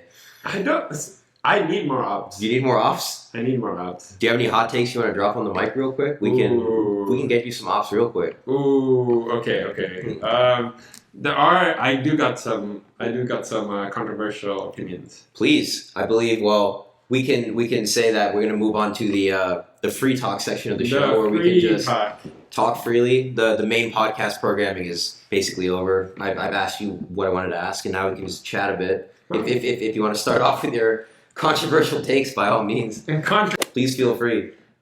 I mean, one of my controversial takes is just I don't think men can be that emotional. Men cannot be emotional. That emotional. That emotional. There's a level. There's a level. Okay, you're saying that's just by virtue of being a man, you get that Y chromosome. You're just genetically, or like that's how you're raised. It's impossible via nurture, nature. What are we talking here? Be very specific. I will be specific. I wanted to put that statement out there to be more controversial. I'm already heated. I'm big mad. I got a lot of emotions swelling up. I'm like, there's some toxic masculinity. You got to be a bit toxic masculine. Is my opinion.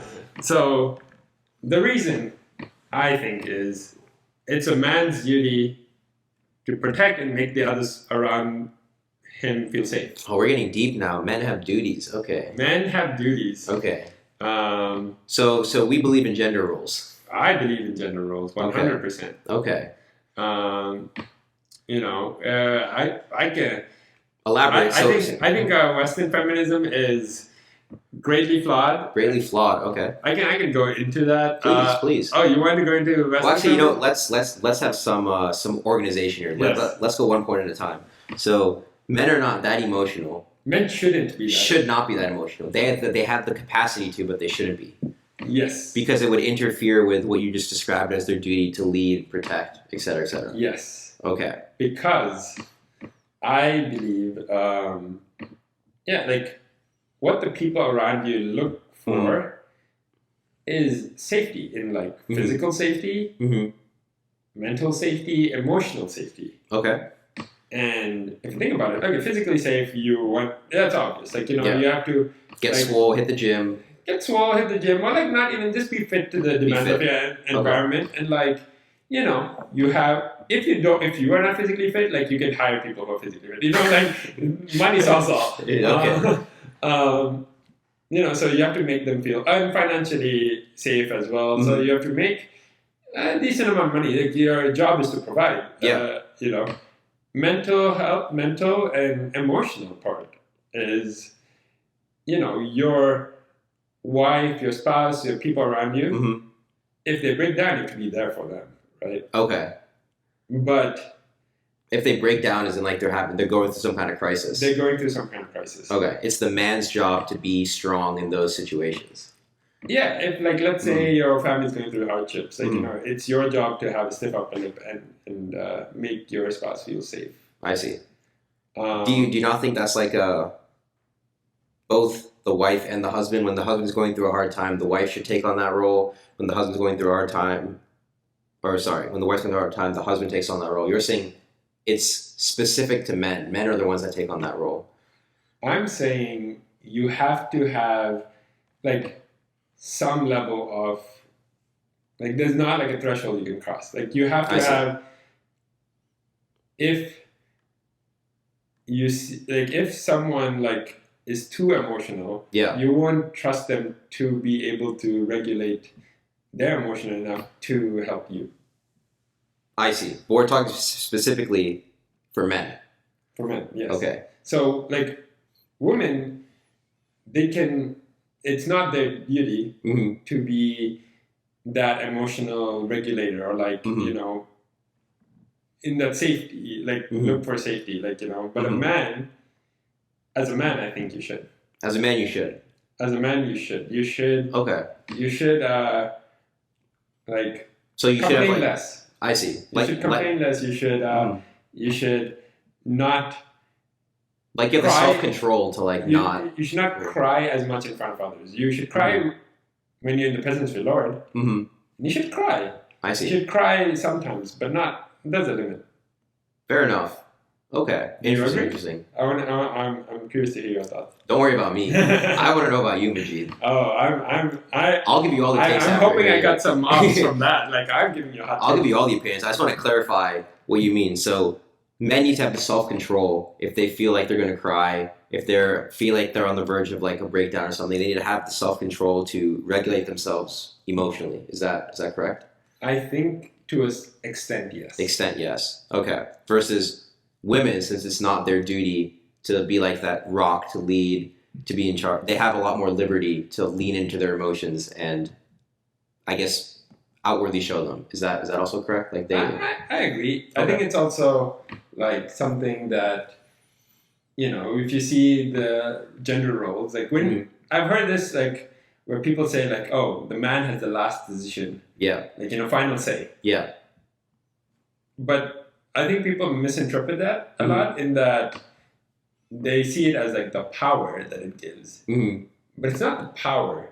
It's the responsibility of having that say. Okay, Uncle Ben, tell me more about how great power brings great responsibility. Yeah, I would 100% tell you. So it's like, if things go well, you share the win with everyone.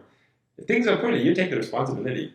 So it's not that you're still supposed to, like, hear out opinions and, like, in fact, choose their, like, what they wanted over what you wanted, even. Yeah. As a good leader would. But if anything goes wrong, you shoulder the responsibility. And that's what it means to be a man. I see. Responsibility. Save, protect. I see. Okay. So I think I understand what a man's role is. You know, he acts as, like, the leader, takes responsibility. He's kind of like this rock that keeps everyone together and the family running smoothly. Why don't you tell me more about what a woman's role is? Oh, this would get me into trouble, Shalvan. No trouble here. We understand what men do. Now, what do women do? Tell me more about what in your opinion, the ideal woman behaves. The ideal woman. So I've been talk freely. Yeah. Yeah. I've been hearing a lot about, I've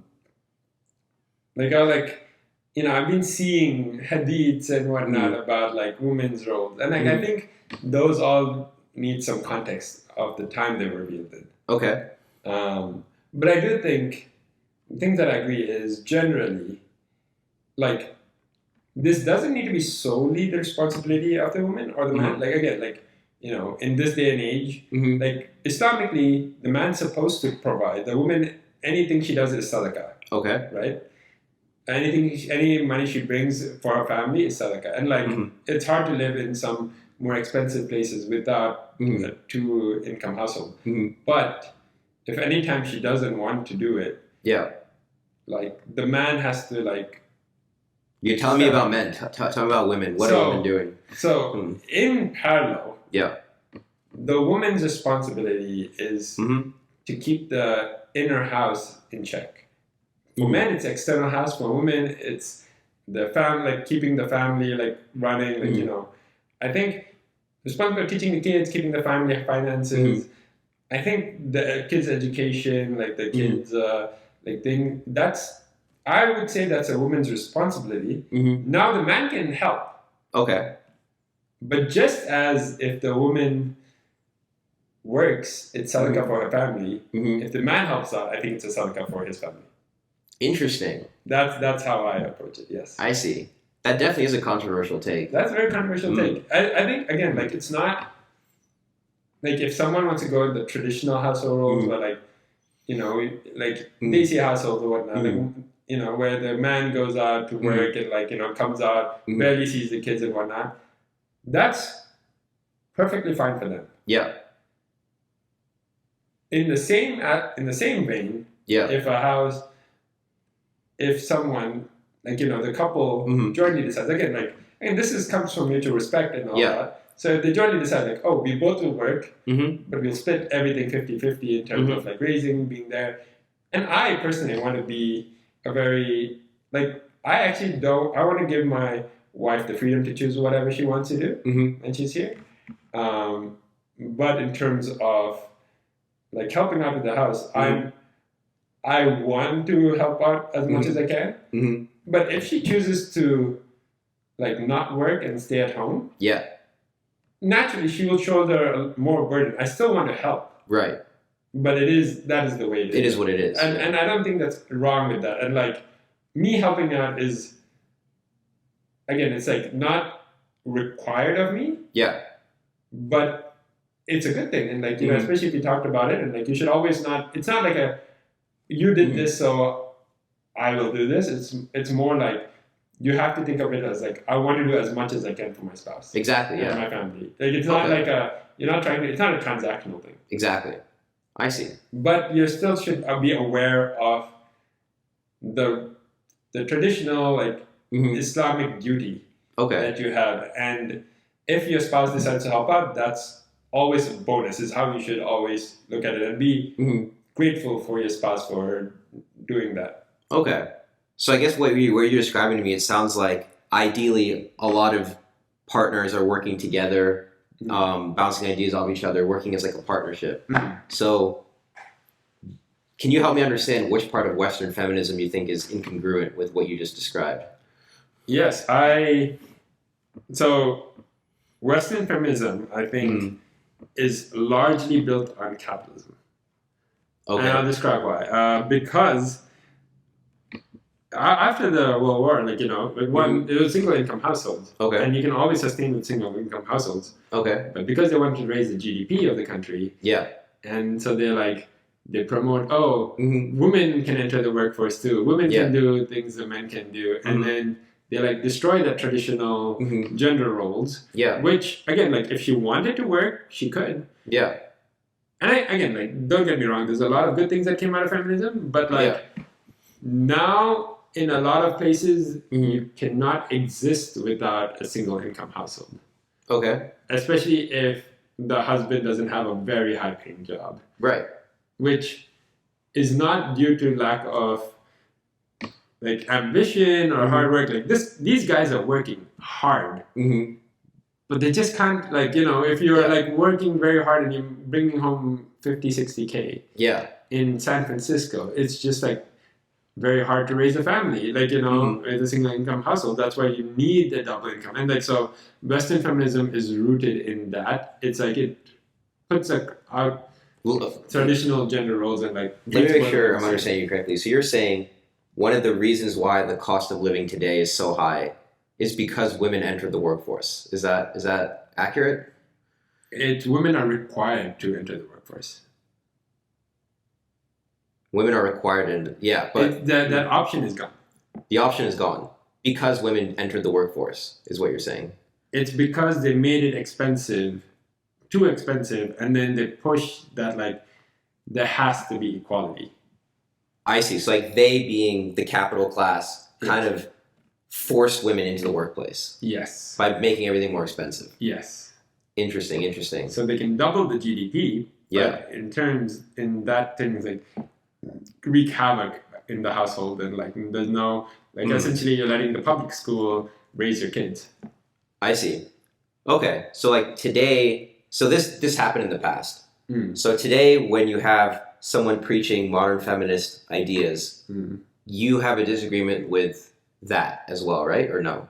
I do. So, with this thing where it's, like, very individualistic societies, and, like, very much, like, we're all the same, like, like, no gender roles, we are all, like, equal in every aspect. I'm like, we are not, like, like, again, like we said, the man's duty is to protect, like, it is to provide, like, like the woman, it's not on her duty to provide. The woman, she can give birth, the miracle of life. Yeah. And like, you know, it's in her nature to be more like motherly and like, you know, thinking about that. And like the hormones, like, is not like fair on her to like, she's physically like weaker. Yeah. She's like, she has more mood swings and like, you know, each month they get wrecked. Like, you know, so it's like, it's not like fair for her to like have the same standards expected. Like, because I think in the end of the day, the modern woman is the one suffering the most because they have to do everything.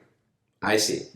Okay. Do you mind if I ask you some questions on your ideology? Sure. Okay. Of course. So I guess my question is, so I guess you're what you're describing, I would imagine a lot of people agree with. Like the average man is probably, well, again, not my opinion, like suited to working, women stay at home. So I think one of the big tenets of modern feminism for women is that you have the choice, right? If you want to work, you can work. If you want to be a mom, you can be a mom.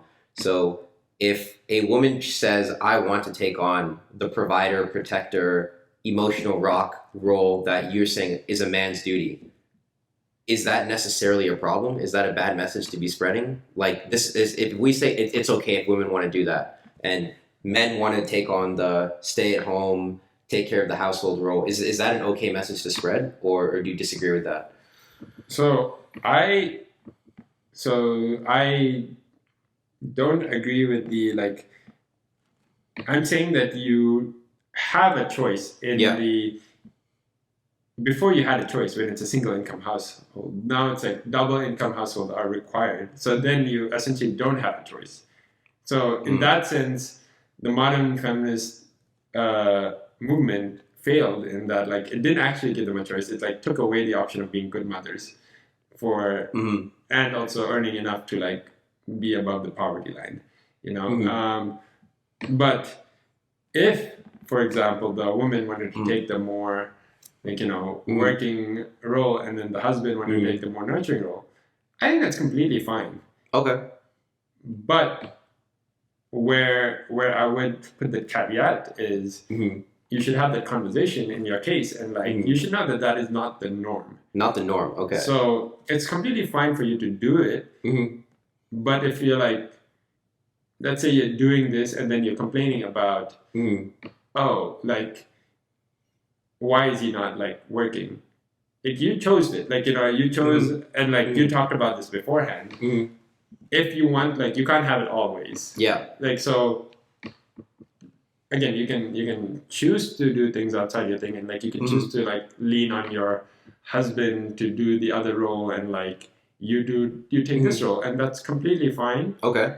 But it's not something that should be required, in my opinion. I see, but it should be required for the men. It should be required for the men. Like, so in the absence of no one taking on that role, the man has to step up. The man has to step up. Yeah, and in the absence of no one taking care of the kids, the woman has to step up. Okay. Fair enough. You think that's a controversial view that will possibly get you in trouble with some people? I think so. I think I might get opps now. Why do you feel that way? Do you think people disagree with your take? Do you think what do you think the counter argument to what you're saying is? I think a lot of people like are brought up with the view of feminism. So like feminism, the Western feminism. So like the first initial inclination will be defensive. Yeah. Because you're like, you're telling me I should stay at home. It's my responsibility to stay at home. It's my responsibility to this. Yeah. And whenever someone tells you that, you're almost immediately going to have an aversion to it. Like if someone told you, you have to provide for your wife. I think I hate it. Yeah. Yeah. Like it's like, like you have to earn. Like, you know, like let's say you are someone like if you're putting the shoe of someone who's earning 30K. Yeah. And then they're like, you have to be providing for your wife, completely your family. If she doesn't want to work, she doesn't want to work. Like, and you're like, I'm working like 80 hours a week and like I'm earning like very little money. Like that sounds terrible. What the heck? Yeah. Like why am I? But you subscribe to the religion. Yeah. And you have to accept the laws that are decreed, and like, and so you should put your bias aside, and like, it's like the Islamic view that is this. This is not someone coming and taking away your thing. It's saying this is the responsibility that you have, there will be good things for you, obviously. And like again, like the greatest thing, you know, you get the akhirah after this. You get to go to heaven. Yeah. But while in dunya, there's some things you'll agree with in Islam. There's some things you just have to accept. Mm. And is this something you both agree with and accept, or is this more of I accept it but I don't necessarily agree with it?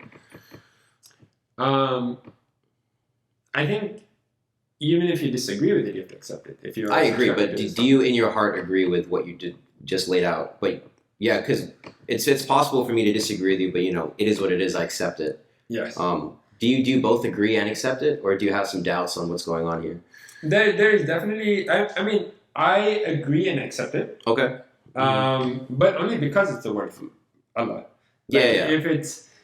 If it's something where like I was told to come up with my own rules, maybe I might come up with a different set of rules based on very heavily based on like my current circumstances and the things that I know. But it's almost like, you know, like the fact that the ruling is there takes away that argument, you know?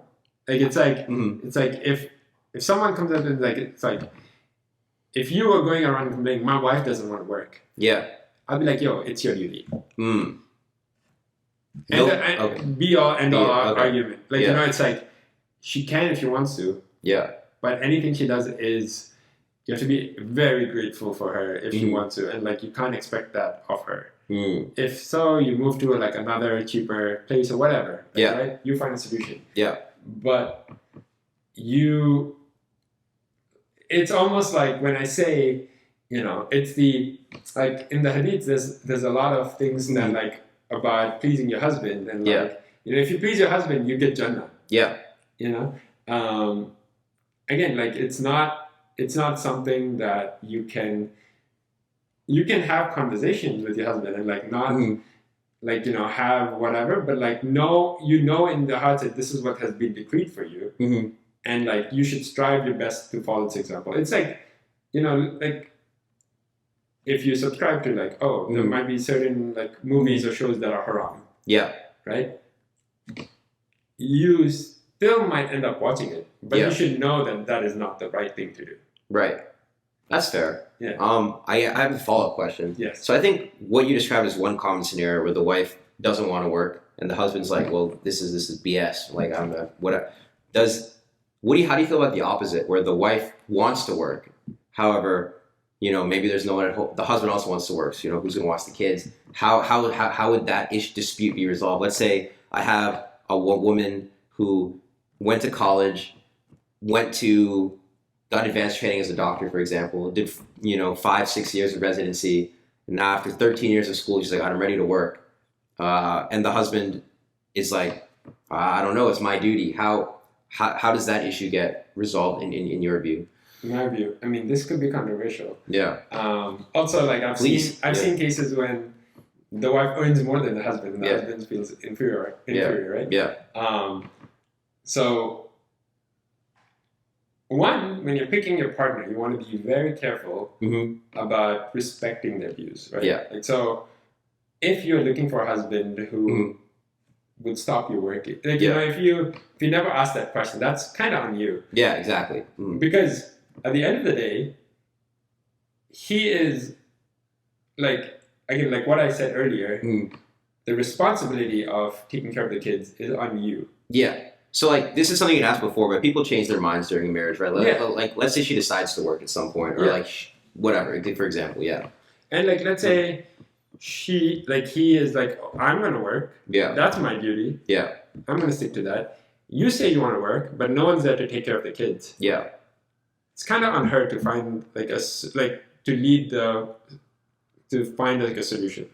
Okay. So, unfortunately, I would hope that all our Muslim ummah like are respect enough and like have that open, honest conversation, and they can come to like a good solution that like benefits both. And it should always come from a compassionate, merciful thing where like it's not like I win, you lose kind of thing. Yeah. It's like very much that. But if let's say he puts his foot down and be like, look, like I just don't like taking care of kids that much, and also like Islamically it's not my duty.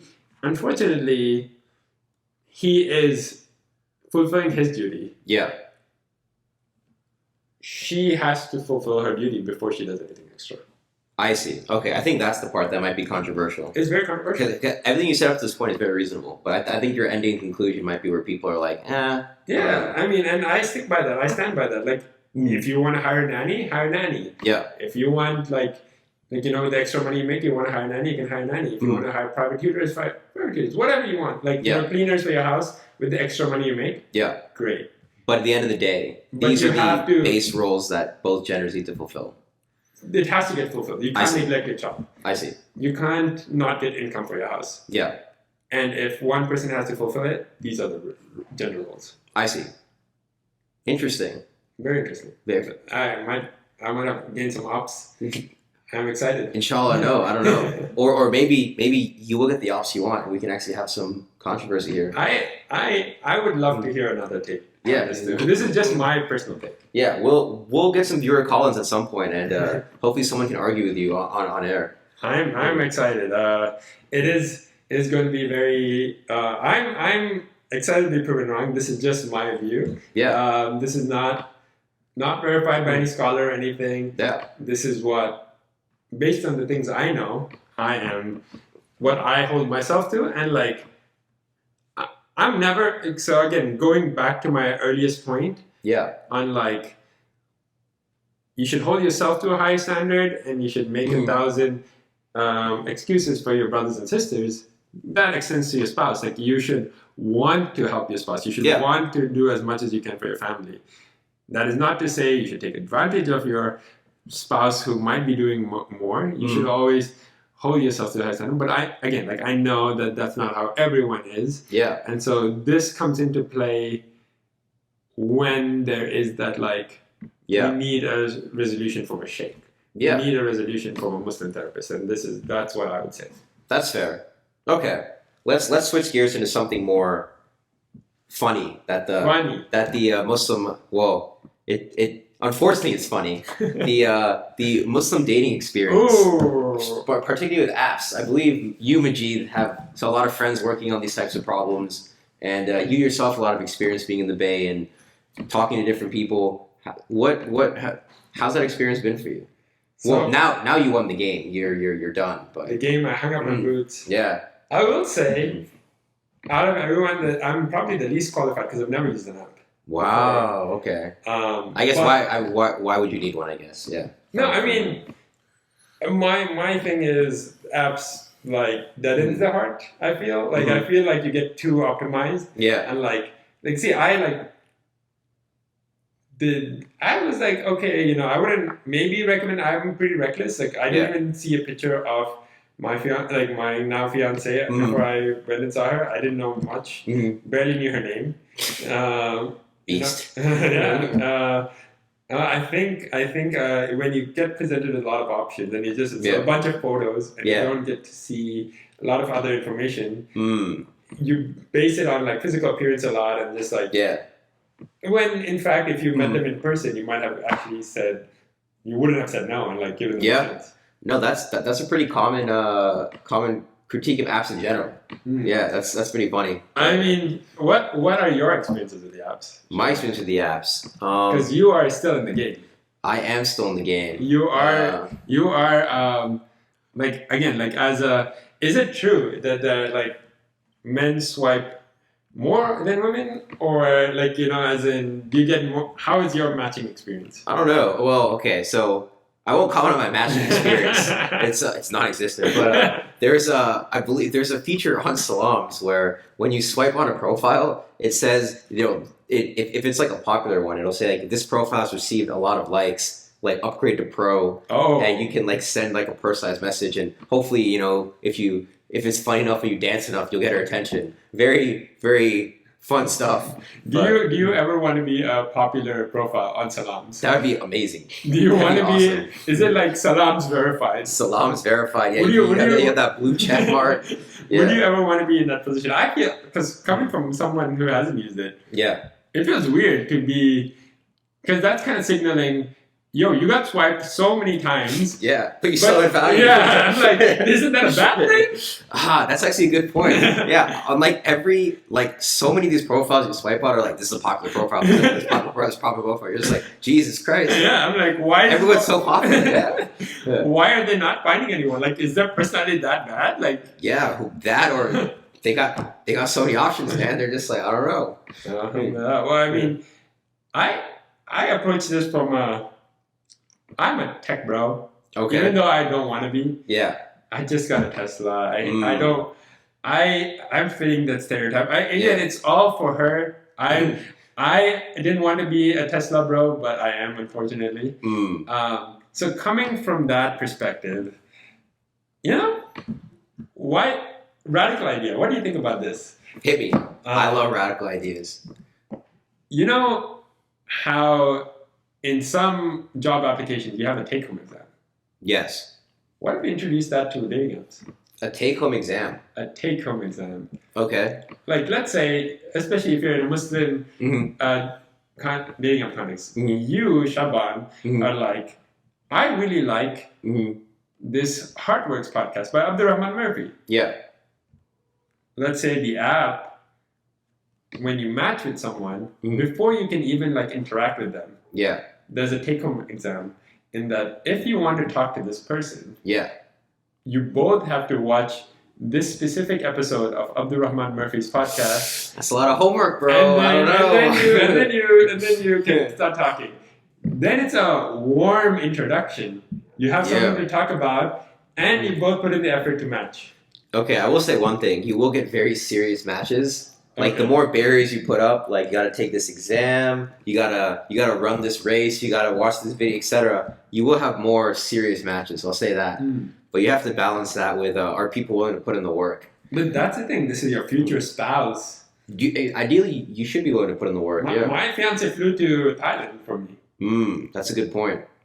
Yeah, I guess you could make a very serious, which for Muslims it would be. Most Muslims are fairly serious from what I can tell. Yeah, I mean, if you want to get a spouse, and like you're getting good content on it, like you are learning more. Like it's like if you care about someone who has good, who's on the deen, what better way to prove it than like, yo, put your money where your mouth is. Interesting.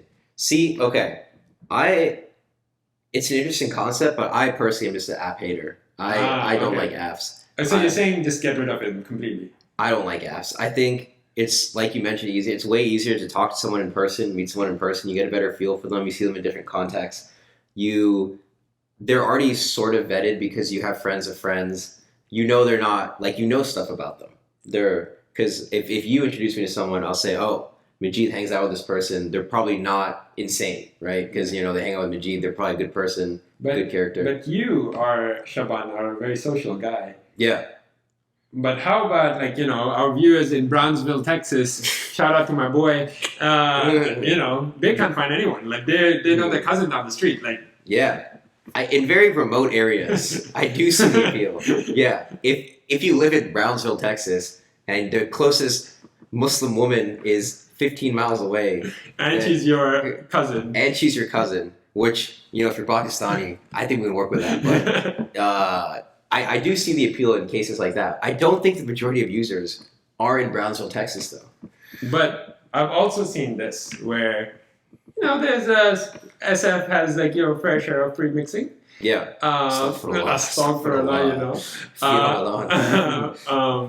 But even when two people seem to click,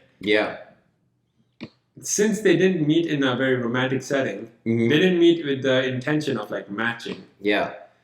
How do you get these people who are maybe not as very shy to like approach someone from like a romantic, like, shoot their shot? Yeah.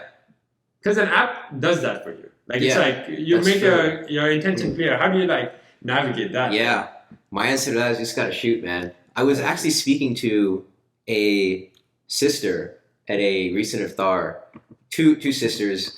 Very, very pretty. Mashallah. Mashallah, great brother. Pretty sisters are flocking.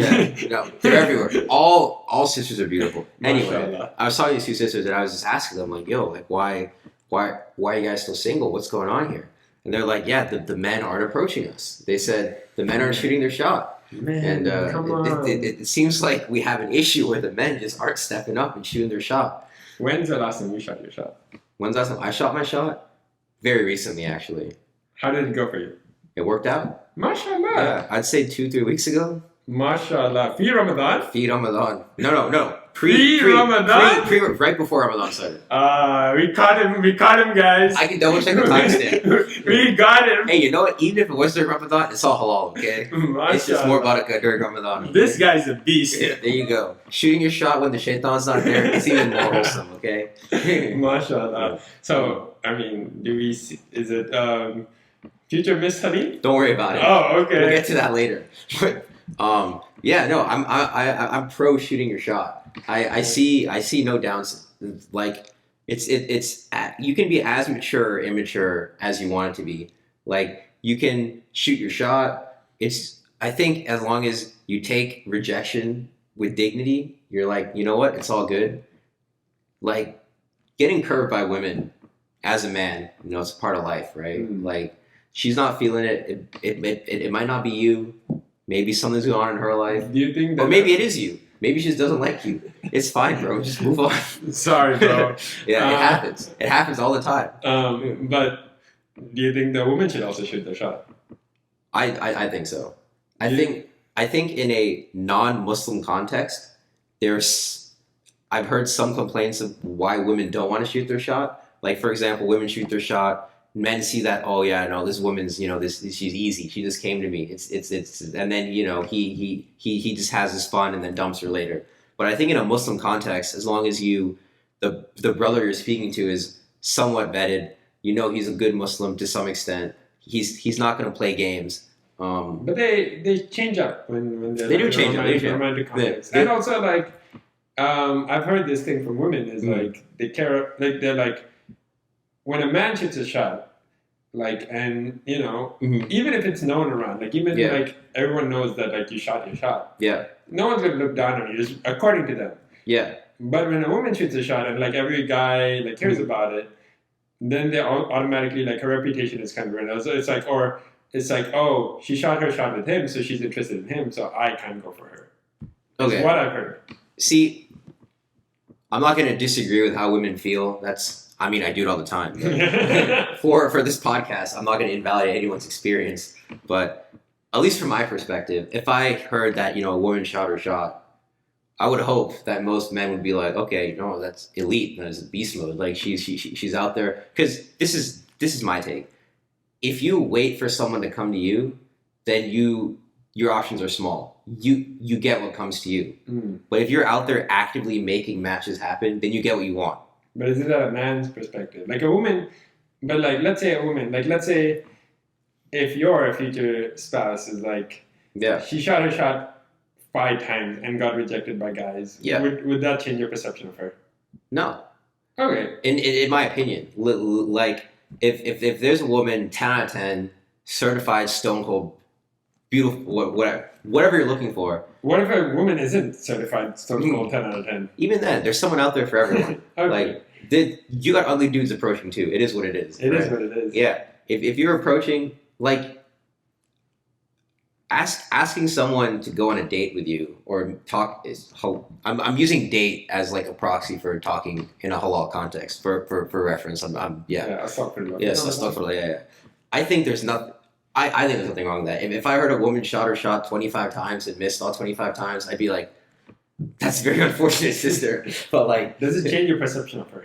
I mean, I think inevitably it might, because I'd be thinking in the back of my head, like, what's wrong with her? Yeah. But that's not a gendered thing. If my sister got with a guy who also got rejected by 25 different women, I'd be like, what's wrong with it? It's not a gender thing. Like, I don't see like this is a woman problem, this is a man problem. This is more like, what's wrong with you? Like, either you aren't reading signs properly, you're just shotgun approaching, which is just low social intelligence, or there's something wrong with you. I want to hear the women audience, like, you know, when we bring them on, like they can talk about their experience, because we are assuming it's a 1-to-1. Yeah, you know, I actually want to hear the women experience too, because sitting here listening to these women say no one's approaching me and we're just waiting, I'm not gonna lie. I was like, bro, just go out there, make something happen. Why are you waiting for these dudes to come and approach you? You know, if they're not approaching, they're not approaching. Make something happen for yourself. I agree. I 100% agree. There's a third option. Third option, which I actually am a big proponent of, and I do it myself. Okay. Is the wingman approach. The wingman, the rishta auntie, the third. Like if the man or the woman doesn't want to approach each other, or like are too shy, I think all you friends out there, you gotta get your wingman game up. What I personally do is I actually don't. I'm be like everything but the rishta auntie. Everything but the rishta auntie. Okay. So I refuse to do blind matchmaking. Okay. So I refuse to do like you say, like you Shaban come to me and be like, just find me a good woman. Yeah. And then someone is like, oh, I think you two would be good together. I refuse to do that. Interesting. Why? Because I think my hypothesis is that like one side at least has to show interest for it to work. Otherwise, there's not something tying you both together. Like if that's basically a dating app, though, right? Yeah. So I think that's the problem. Is like if you do blind matchmaking, they feel like they didn't have the control. They didn't choose it. Like when one person pursues the other person, or like one person is like initially more interested in the other person, two things happen. One person feels like, okay, this is what I want, so puts in more effort. Yeah. The other person appreciates being chased. Wait, isn't this literally how you met your wife? Didn't you get blind matchmaked? No. I mean, kind of. Come on, man. No, but... So I'm saying, like, I refuse to do this for others. Yeah. But, like, also, it was because I was willing to put in that effort, and she was willing to put that effort. Yeah. Judging by what we've known and, like... Yeah. Whatever. But in general, I don't actually subscribe to that. I don't think... It worked for me, but I'm not going to do it for anyone else. I don't think I should, because there's too much downsides. What are the downsides? Because if it inevitably doesn't work... Or inevitably, okay. Or, like, if it doesn't work, or, like... Yeah. You know, down the line, they're like, oh, you know, he was a good friend, but, like, he turns out to be, like, not a great, like, significant other. Yeah. Like, that's kind of on you, and you don't want to, like, matchmake the thing, because like now you put these two together without anyone asking you to do it. Interesting. And also I think there's a lot lower success rate with that. I see. I see that as just like creating more thing. If someone came up to me and be like, that guy's cute. Yeah. Or like, oh, I like that guy. I'll facilitate everything for that. If you want me to find information about him or her, I would. If you want me to shoot your shot for him or her, I would. And that's prophetic. I'd say that's not not a fan of that one, but you might not be a fan, but Khadija radiallahu anha shot her shot through a friend to the Prophet. So you can't argue. I guess it is the results. sunnah way, yeah. It's she had her friend go and vet the guy and like ask her. Wouldn't you respect it a lot more though if a girl DM'd you directly and said, "Hey, let's hang out," versus you heard from a friend who heard from a friend who heard from an auntie who heard from the chaiwala that you think she thinks. I mean, I'm not saying you think that's cute, whatever. I'm saying like be direct. Yeah. But either you do it directly or through a friend, like because the thing is, unfortunately, if someone DMs you, right, you're not gonna be. You might feel bad and then agree to it. To like date him because you feel bad. Majeed, how many pity dates have you gone on in your time? I have not, but I've heard people who like, he's not like, I'm just being nice to him by like saying like, you know, he's not like a bad guy, but like I don't really feel it. Versus if you go through a friend, they'll be brutally honest. Interesting. Okay. So I'm not saying don't go direct. I hella respect people who go direct. Yeah. But I also say it's perfectly valid to go through a friend, and I would 100% suggest that too. Interesting. Okay. Fair enough. I guess this is where we disagree. I personally, to be clear, I'm a big fan of shooting your shot directly. And just if it works, it works. If it doesn't work, move on. And I think I talked about this before. Like for men, if you get rejected, it's not a big deal. My friends and I in college, we actually had a group chat where we actually gamified getting rejected. So you'd shoot your shot, and if you got rejected, we just post the convo in a group chat. I could imagine you not losing that because you keep like you're like look at me, I'm gonna try to get rejected, and then she just accepts anyway. I wish, dude. No, there's some hilarious content in there. And please give an example. Oh man, I'm not prepared, but I have some good ones. Hopefully in a future episode I can share some. But we gamify getting rejected. Anyways, getting rejected is not that big a deal. You move on. Also, I want to emphasize for women, if you reject someone, it's not that deep. Like, you don't have to make it weird. Like, oh, this dude's thirsting after me. This guy's after me. Just, be like, not interested. Just go back to the way things were before. Just be friendly. Ooh, I disagree with that. You disagree with that? I mean, so, two things. One, not every guy's like you. Yeah. So, there's a lot of, like, creepy dudes out there who is, like, who would, like, take rejections and, like, be a bit more, like, angsty. Yeah. They will be weird around you. And so when I've been rejected in the past, like, I have not acted too weirdly. Yeah. I don't think I've acted very weirdly, and like I've, been very cordial with people I've shot my shot with. When I've rejected people, sometimes they do like act weird differently. So like you can't control. Yeah.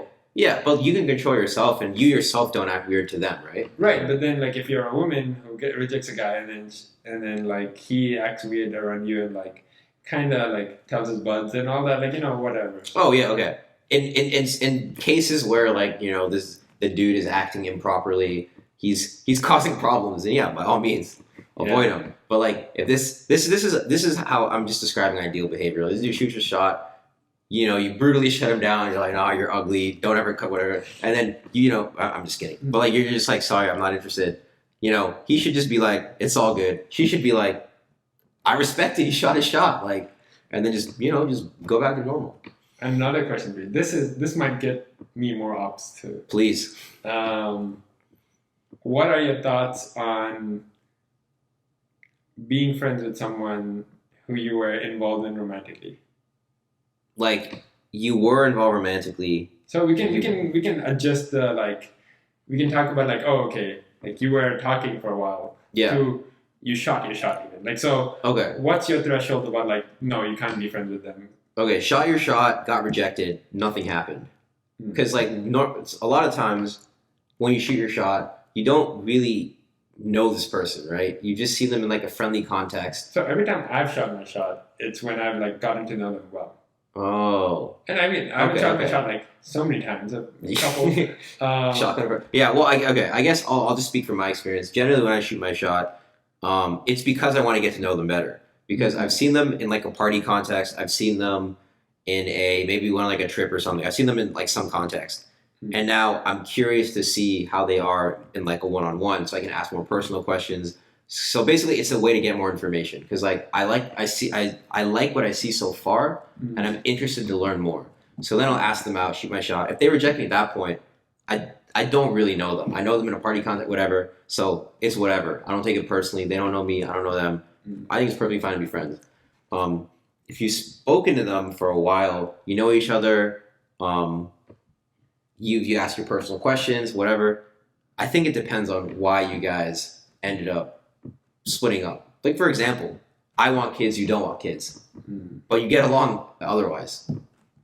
No problem. Why not? I think you guys would be good friends, but you agree that on a romantic level, there's no future there.